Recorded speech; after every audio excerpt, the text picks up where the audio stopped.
salah satu yang kemudian juga saya teladani dan perjuangkan dari Gus Dur adalah sebagai imam pemuda tersesat. Karena menurut saya, kalau saya itu imam pemuda tersesat, Gus Dur itu Grand Sheikh pemuda tersesat. Serius. Kenapa? Karena Gus Dur itu dengan wawasannya yang luas, mencoba merangkul seluas mungkin orang. Kalau bisa tidak ada yang tidak dirangkul. Termasuk tadi orang-orang yang belum baik. Makanya Gus Dur itu selalu memberikan jawaban-jawaban yang benar tapi out of the box dan kemudian bisa menyudahi kegalauan dari pemuda-pemuda tersesat itu. Contohnya, ketika Gus Dur ditanya, yang disembelih itu Nabi Ismail atau Nabi Ishak? Itu dalam Islam memang terjadi perbedaan pendapat. Populernya Nabi Ismail yang hendak disembelih oleh Nabi Ibrahim. Tapi ada pendapat lain yang menyebutkan yang mau disembelih itu adalah Nabi Ishak. Tapi kata Gus Dur, ngapain repot? Toh sama-sama gak disembelih.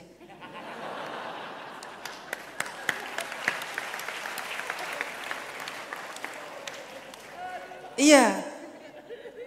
Itu kan tipikal imam pemuda tersesat ya.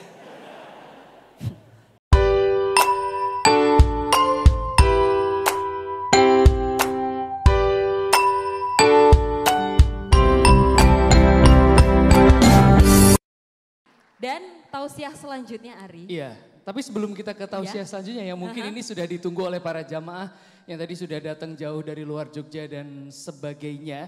Apa Kita ingin itu? mengingatkan kembali, teman-teman juga kita minta untuk berjuang memenangkan hadiah-hadiah yang besok sudah disiapkan oleh panitia. Oke, itu yang konkret ya. Itu yang konkret yang paling Itu yang dekat. konkret. Betul. Besok jam 6 pagi teman-teman ya.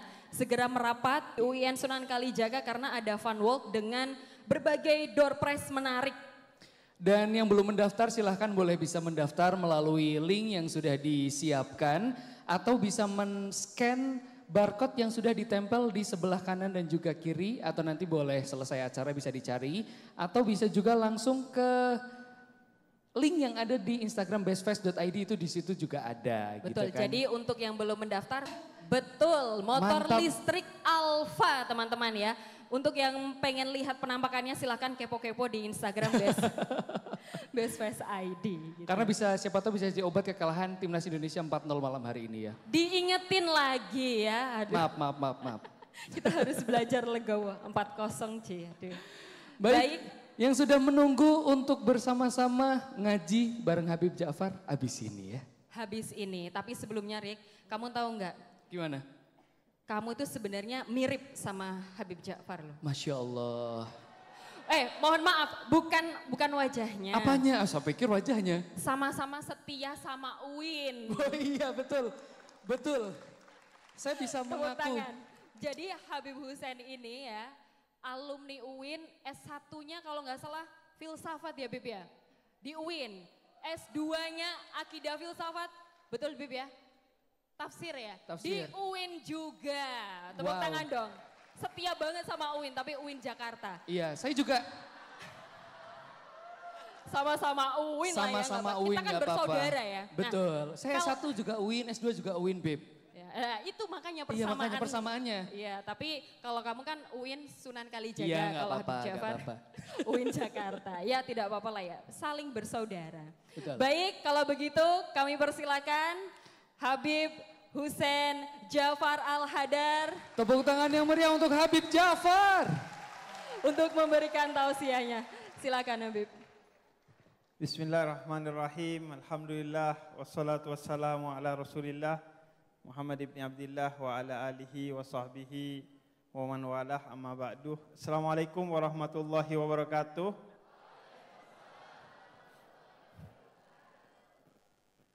Pertama-tama saya mau menyampaikan permohonan maaf karena bagi saya salamnya pakai salam secara Islam sebagai seorang muslim, dan bagi yang non muslim silahkan menjawab sesuai dengan agamanya masing-masing, karena bagi saya setiap salam apapun latar belakang agamanya dia memiliki nilai yang sama, yaitu nilai perdamaian dan persatuan di antara kita. saya sering bilangnya, itu kambing nggak perlu mengembek untuk menyampaikan salam kepada ayam itu. Kambing nggak perlu berkokok untuk menyampaikan salam kepada ayam, dan ayam tidak perlu mengembek untuk menyampaikan salam kepada kambing tuh. Karena Anda jadi kambing barusan. Kemudian yang kedua, saya mau menyampaikan terima kasih atas undangannya dari jaringan Gus Durian, Haul ke-15 Al-Maghfurlah Kiai Haji Abdurrahman Wahid alias Gus Dur. Dan senang sekali Haul ke-15 Gus Dur ini adalah salah satu dari beberapa haul, diantaranya Haul Solo, yang seingat saya, sependek ingatan saya selalu hadir baik di Jakarta maupun di Yogyakarta. Alhamdulillah dari awal saya mu'alaf haul, awal saya kenal haul itu, haul Gus Dur itu salah satu haul yang sependek saya ingat itu selalu saya hadiri baik di Ciganjur maupun di sini pada malam hari ini. Dan senang sekali karena pakai rebana, apalagi ada 150 penabuh rebana pada malam hari ini. Ini mengingatkan saya pada apa yang disampaikan Imam Jalaluddin Ar-Rumi, salah seorang sufi besar dari Persia. Beliau katakan, ketika aku meninggal, janganlah engkau menangis, janganlah engkau bersedih. Tapi bergembiralah dan tabuhlah genderang, antarkan aku dengan tabuhan genderang itu, karena kematian bagiku adalah momentum sang pecinta sedang menemui yang maha dicintainya. Sehingga itu momen kegembiraan. Makanya orang Madura itu, saya orang Madura, tapi Madura saya swasta, karena dari Jawa Timur.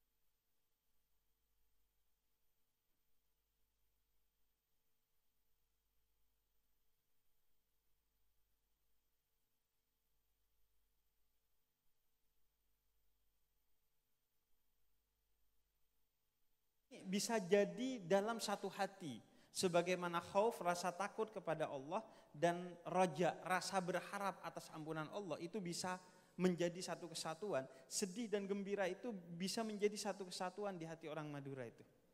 Jadi orang Madura itu kalau sakit, di depan kamar pasiennya, itu biasanya mereka menggelar tempat duduk, tikar, kemudian bawa kopi, bawa rujak, bawa soto. Iya, jadi dimanfaatkan sekaligus itu untuk healing.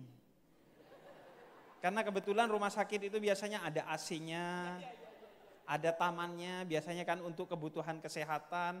Kemudian jadi ajang silaturahmi kan biasanya. Ketika ada yang sakit itu kan biasanya menjadi magnet untuk menarik keluarga-keluarga yang udah jarang silaturahmi, akhirnya jadi silaturahmi karena ada keluarganya yang sakit. Dan itu sedikit dirayakan oleh orang Madura. Perkara nanti sakitnya itu tidak sembuh atau bahkan mati, ya itu ketentuan Allah bagi dia. Jadi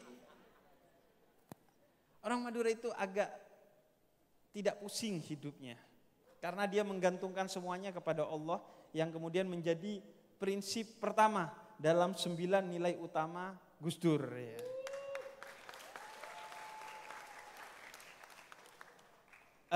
Saya gak tahu apakah Gus Dur yang menginspirasi orang Madura atau Gus Dur yang terinspirasi dari orang Madura.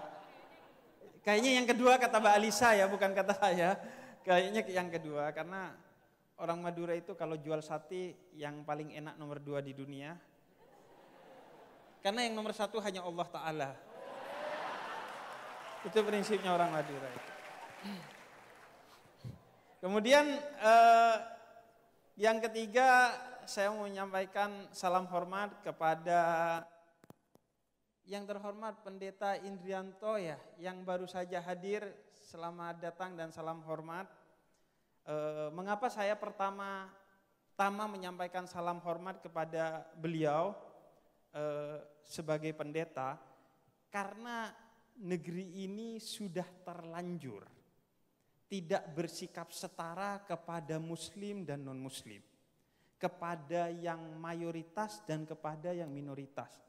Bangsa ini sudah terlanjur punya istilah mayoritas dan minoritas. Dan kita sebagai orang-orang yang berjalan di jalannya Gus Dur tidak menerima hal ini. Karena bagi kita, semua kita setara sebagai warga negara. Tidak ada mayoritas dan minoritas. Namun karena terlanjur kita memiliki budaya menyebut mayoritas dan minoritas, maka sebagai salah satu bentuk perjuangan kita untuk menarik teman-teman minoritas sampai ke titik yang setara kepada kita, teman-teman yang mayoritas, maka kita menjadikan minoritas sebagai prioritas dalam segala urusan kita. Agar mereka kemudian bisa terus tergerek naik sampai di titik yang setara dengan kita umat Islam sebagai warga mayoritas di Indonesia. Karena sudah terlanjur ada istilah mayoritas dan minoritas di Indonesia dan itu agak sulit untuk kita lawan, sehingga mari kita berjuang sedikit demi sedikit untuk itu. Dan sekaligus agar beda dan setara, jadi salam hormat kedua saya kepada Ketua NU yang belum disebut dari tadi. Ada Mas Syafiq Ali di sana.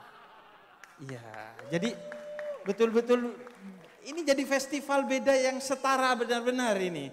Jadi yang saya sebut justru yang tidak disebut dari tadi. Kalau yang sudah disebut sudah gak usah saya sebut ya. Iya. Syafiq Ali pimpinan Gus Durian cabang Jomblo.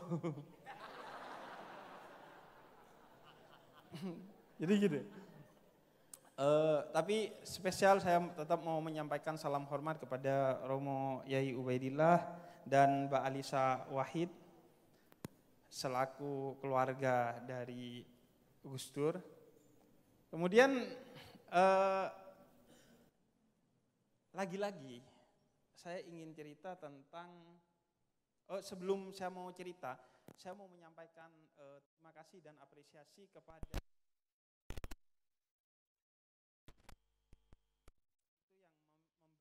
fasilitas juru bicara bahasa isyarat kepada teman-teman tunarungu di luar sana. Saya rasa kita juga harus mulai sadar bahwa ketidaksetaraan, diskriminasi dan konflik itu bukan hanya tentang perbedaan agama, perbedaan suku, tapi juga tentang perbedaan antara kita yang merasa kondisi yang normal dan mereka yang kita judge sebagai orang-orang yang tidak berada dalam kondisi yang normal. Saya rasa itu juga perjuangan yang harus kita perjuangkan dan kita apresiasi pada malam hari ini.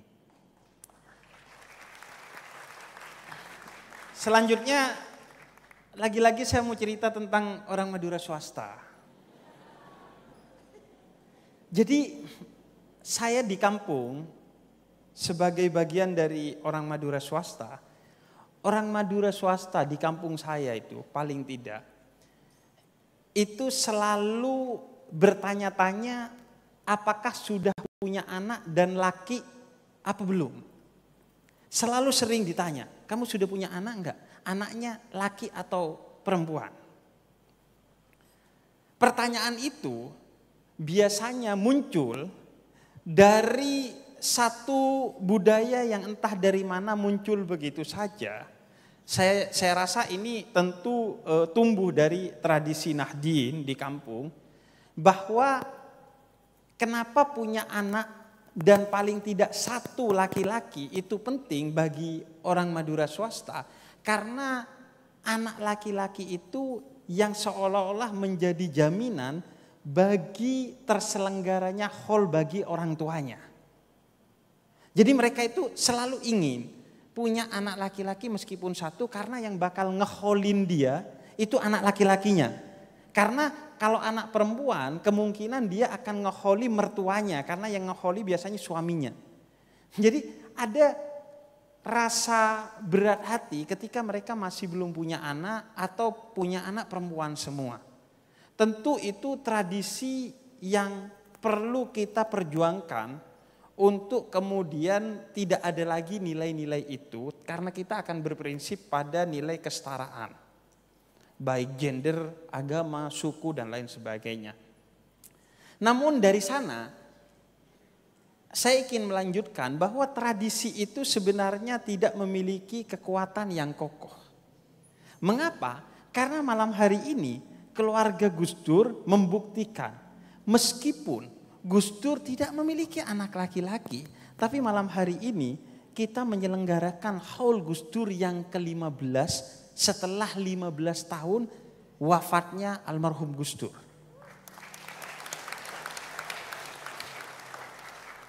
Bahwa pada akhirnya haul itu bukan tentang anak-anak biologis utamanya, tapi tentang anak-anak ideologis.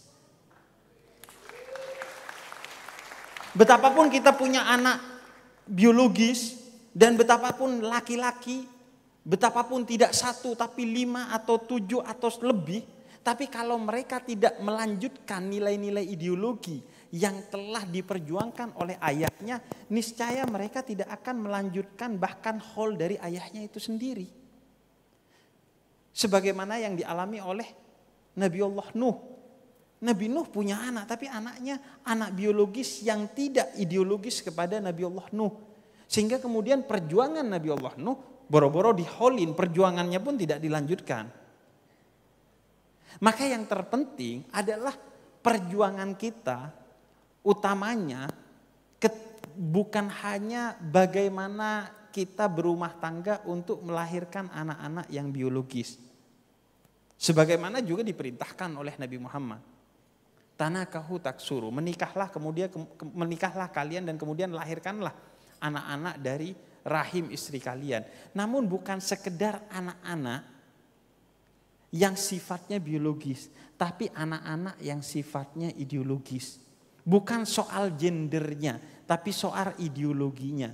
Mau perempuan, mau laki-laki, mau anak biologis kita atau bukan anak biologis kita, selama ideologi yang kita perjuangkan, kita sebarkan dan kita wariskan kepada generasi setelah kita, maka pastilah kita akan mendapatkan karunia dan pahala meskipun telah wafat dari apa yang telah kita perjuangkan secara ideologis tersebut. Kalau sudah anak-anak ideologis itu ada dan tersebar, maka mau diholi gak lagi penting. Karena perjuangan mereka adalah amal jariah dari kita. Karena doa mereka juga akan sampai kepada kita karena mereka anak-anak ideologis yang soleh dan solehah yang dikatakan oleh Nabi Muhammad doanya akan tetap sampai kepada kita. Maka itulah yang membuat kita terbuka pikiran, mata dan hati. Bagaimana kita menyiapkan anak-anak ideologis itu. Bagaimana kita tidak hanya berpikir tentang hidup kita saat ini dan di sini. Tapi hidup kita di sana setelah ini. Agar kita kemudian tetap mendapatkan limpahan karunia, pahala dan rahmat dari Allah melalui anak-anak ideologis yang kita didik sebagai seorang pejuang. Kemudian pada malam hari ini kita memilih di sini tidak nonton bola Indonesia dan Jepang ya. Pertama, Mbak Alisa, saya curiga teman-teman tetap nonton. Karena sekarang nonton nggak mesti di TV ya, di HP, bisa di HP. Jadi tidak menutup kemungkinan teman-teman di sini sebenarnya tetap nonton. Iya kan. Tapi yang jelas ketimbang nonton di sana, kalau kita mau membandingkan lebih baik hadir di sini. Karena kenapa? Pertama ada keberkahannya. Yang kedua Anda bisa tetap nonton dari sini. Kemudian yang ketiga, yang paling penting adalah di sana Indonesia kalah, tapi di sini Indonesia menang.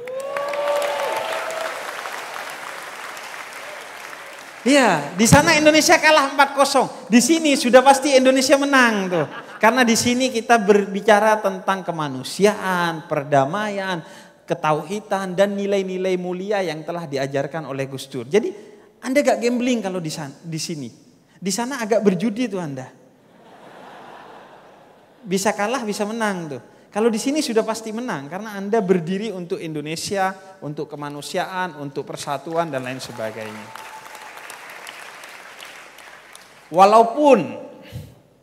Walaupun saya curiga seandainya almarhum Gus Dur hidup, kayaknya Gus Dur tidak keberatan kalau Anda tidak hadir di sini dan nonton bola.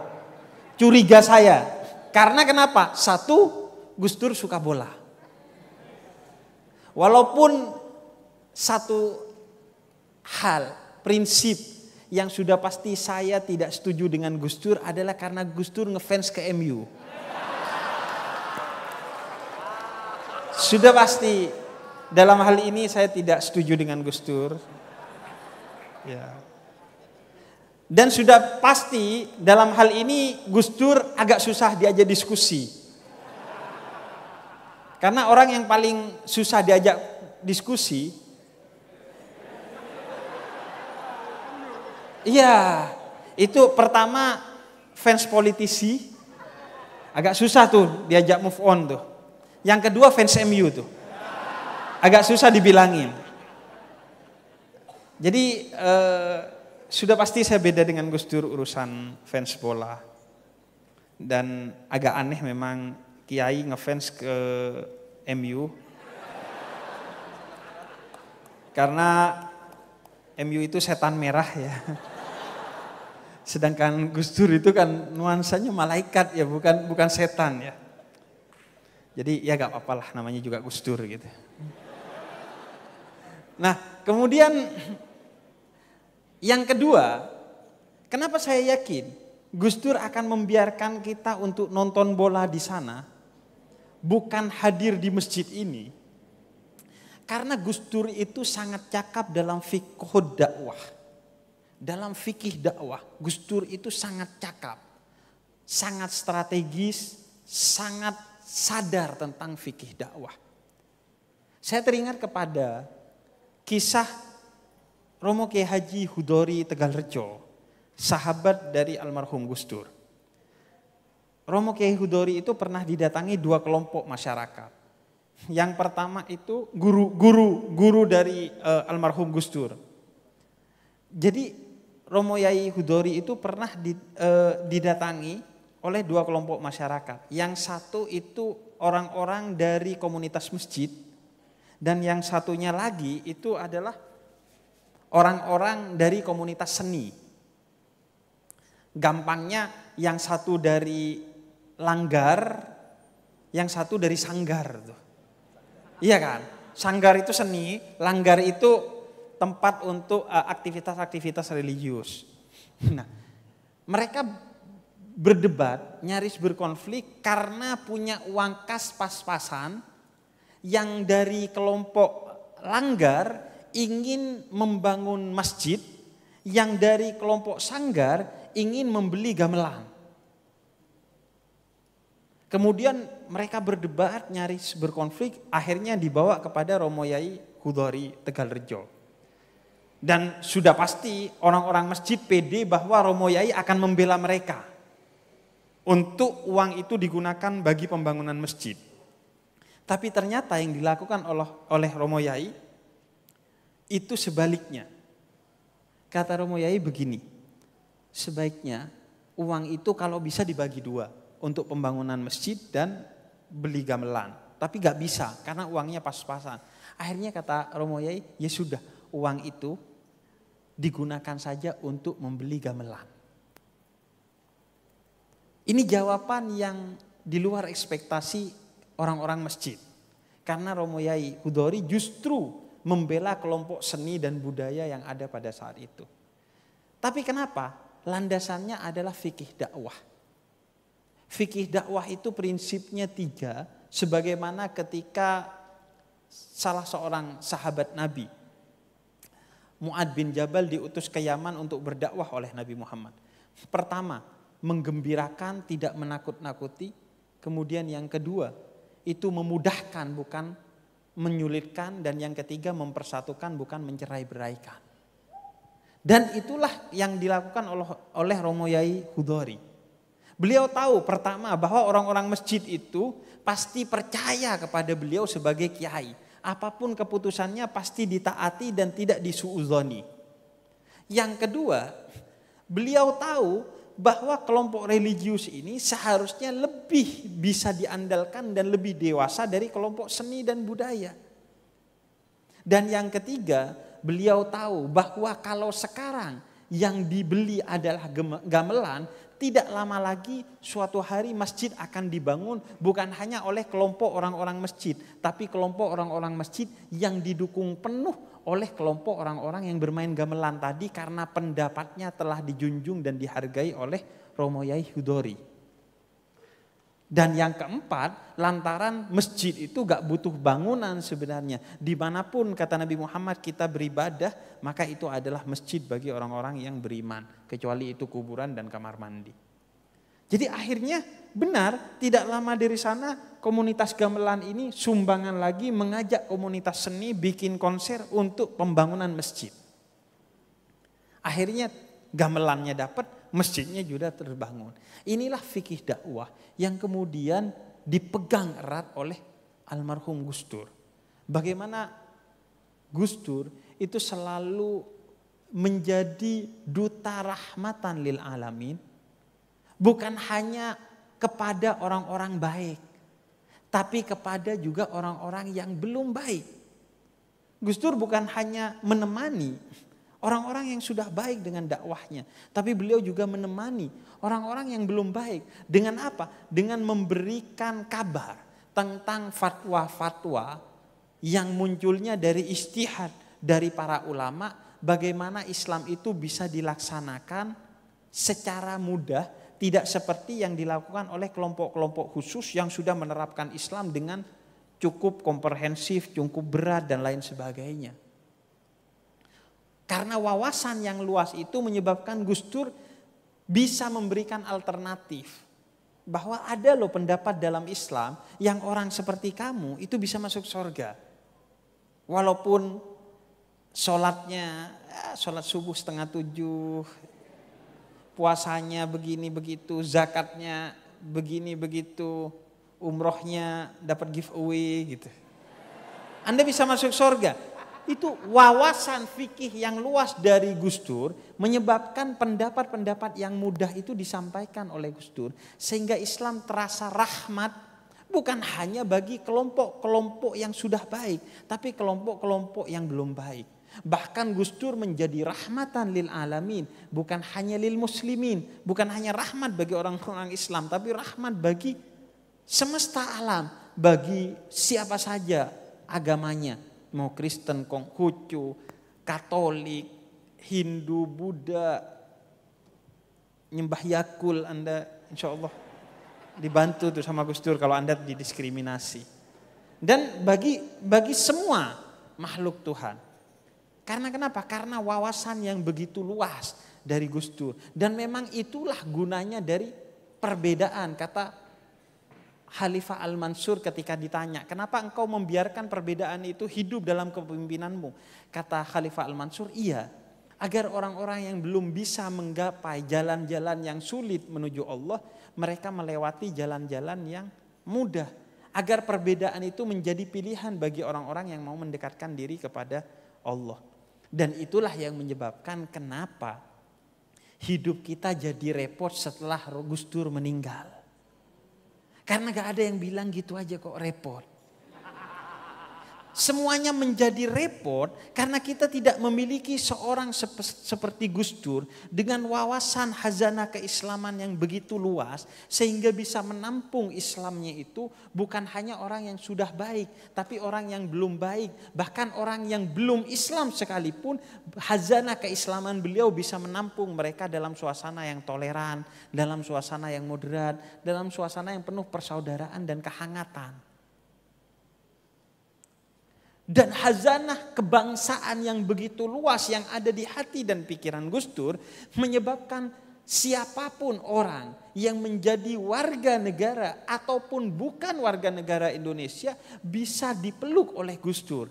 Cerita Mbak Alisa tentang orang-orang dari Papua itu karena wawasan kebangsaan yang begitu luas, hati yang begitu lebar dan pikiran yang begitu jernih dari almarhum Gus Dur, sehingga kemudian siapapun bisa diterima oleh Gus Dur dengan ragam perbedaan pandangan kebangsaannya. Sehingga kemudian Gus Dur melahirkan ijtihad politik kebangsaan untuk masyarakat Papua yang kemudian diterima oleh masyarakat Papua dan tidak mencoreng nilai-nilai NKRI kita sebagai orang Indonesia.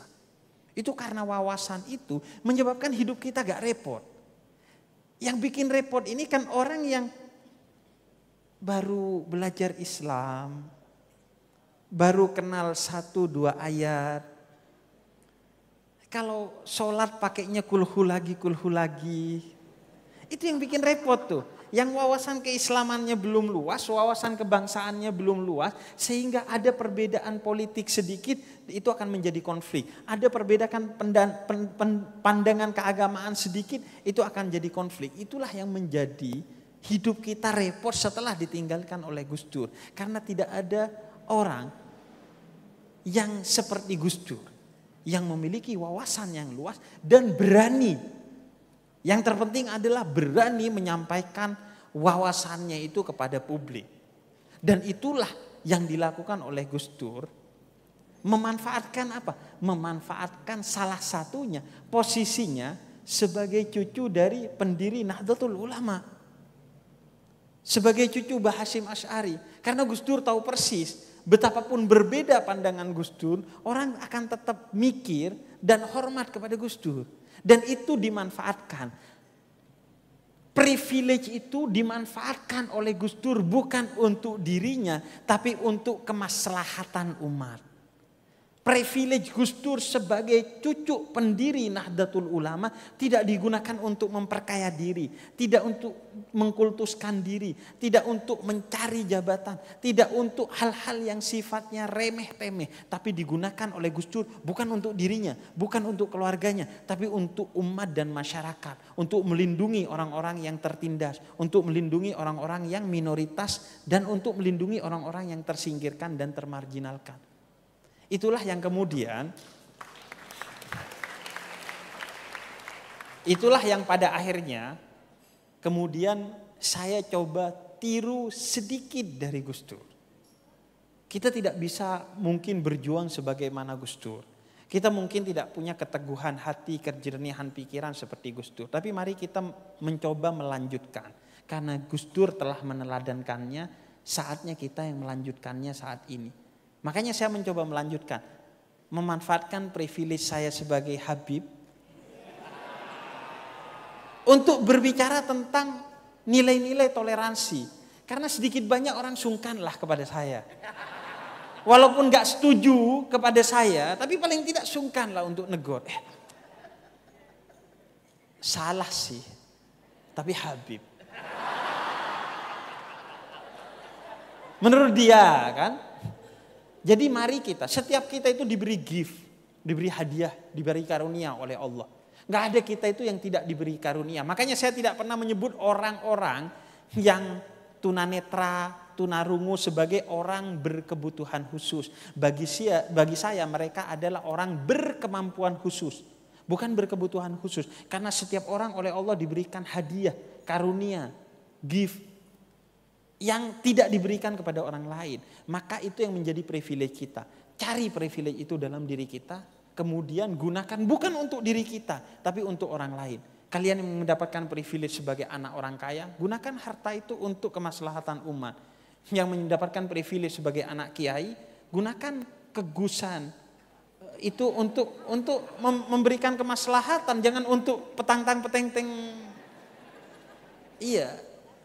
Saya itu kan kalau mau gampang kehabiban saya kan dibuat untuk petantang-petenteng ya. Ngapain jadi untuk kemaslahatan, tapi itulah hidup. Khairun nas anfa'uhum linnas. Sebaik-baiknya manusia, siapapun manusia itu adalah yang bermanfaat bagi orang lain. Dan terakhir melanjutkan dari apa yang saya ambil dari Gus Dur. Sebagai ini kenapa saya ceritakan? Agar setiap kita kemudian berpikir, pulang dari sini tidak sekedar kemudian selesai kita dapat berkah. Enggak, kita bawa PR apa yang bisa kita teladani dari almarhum Gus Dur, apa yang kita bisa lanjutkan dari almarhum Gus Dur, bukan persis seperti Gus Dur sebagaimana tadi disampaikan Mbak Alisa. Tapi apa yang Tuhan berikan kepada kita, yang bisa kita tiru dari Gus Dur, kita tiru sekecil apapun. Karena Islam itu tidak pernah mengukur besar kecilnya sesuatu, sampai atau tidaknya. Tapi yang dihargai adalah prosesnya dalam Islam, sekecil apapun. Karena kalau yang diukur besar atau kecilnya ya, itu Nabi Nuh gak jadi nabi tuh. Karena pengikutnya 950 tahun berdakwah cuma 73 tuh. Itu di Instagram gak centang biru itu. Di TikTok gak bisa live itu. Tapi beliau menjadi nabi walaupun pengikutnya hanya 73 karena Islam menghargai proses. Menghargai value, nilai, bukan kepada hasil, bukan kepada besar atau banyaknya sesuatu. Maka mari kita teladani sekecil apapun. Makanya saya ceritakan, sebagai penutup cerita saya. Salah satu yang kemudian juga saya teladani dan perjuangkan dari Gus Dur adalah sebagai imam pemuda tersesat. Karena menurut saya, kalau saya itu imam pemuda tersesat, Gus Dur itu Grand Syekh pemuda tersesat. Serius. Kenapa? Karena Gus Dur itu dengan wawasannya yang luas mencoba merangkul seluas mungkin orang. Kalau bisa tidak ada yang tidak dirangkul. Termasuk tadi orang-orang yang belum baik. Makanya Gus Dur itu selalu memberikan jawaban-jawaban yang benar tapi out of the box. Dan kemudian bisa menyudahi kegalauan dari pemuda-pemuda tersesat itu. Contohnya ketika Gus Dur ditanya, yang disembelih itu Nabi Ismail atau Nabi Ishak. Itu dalam Islam memang terjadi perbedaan pendapat. Populernya Nabi Ismail yang hendak disembelih oleh Nabi Ibrahim. Tapi ada pendapat lain yang menyebutkan yang mau disembelih itu adalah Nabi Ishak. Tapi kata Gus Dur, ngapain repot? Toh sama-sama gak disembelih.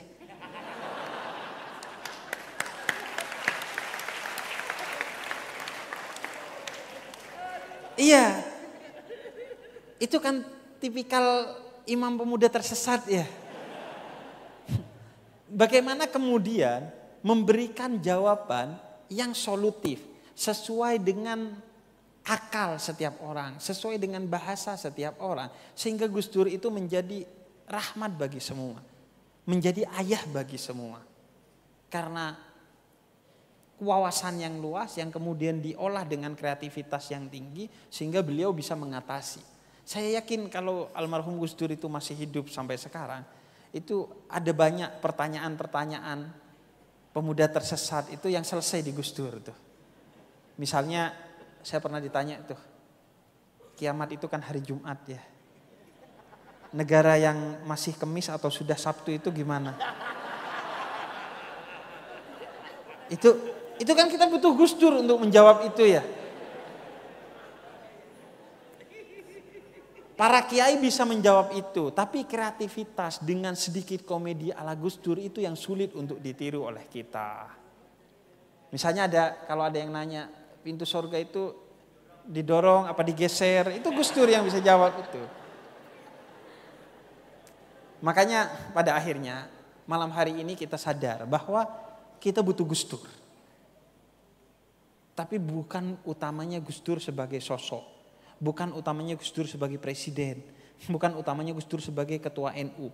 Bukan utamanya Gus Dur sebagai ayah dari anak-anaknya. Tapi Gus Dur sebagai satu rahmat bagi semua. Kita sadar bahwa setelah ditinggalkan Gus Dur, hidup kita repot. Banyak orang terdiskriminasi. Banyak orang tidak tertolong. Banyak orang termarginalkan. Karena itu, semua hal itu tidak sepatutnya dijadikan kenangan oleh kita. Kita kumpul di sini bukan untuk mengenang Gus Dur. Kita kumpul di sini bukan utamanya untuk mendoakan Gus Dur. Karena insya Allah Gus Dur telah begitu terkenang. Gus Dur telah banyak mendapatkan kebaikan dari kebaikan yang telah dilakukan ketika hidupnya. Banyak mendapatkan doa. Tapi utamanya bagaimana krisis yang muncul akibat tidak lahirnya orang-orang seperti Gus Dur ini akan kita atasi mulai malam hari ini dengan terus melanjutkan perjuangan Gus Dur. Karena Gus Dur telah meneladankan dan saatnya kita melanjutkan. Terima kasih. Sebelum menutup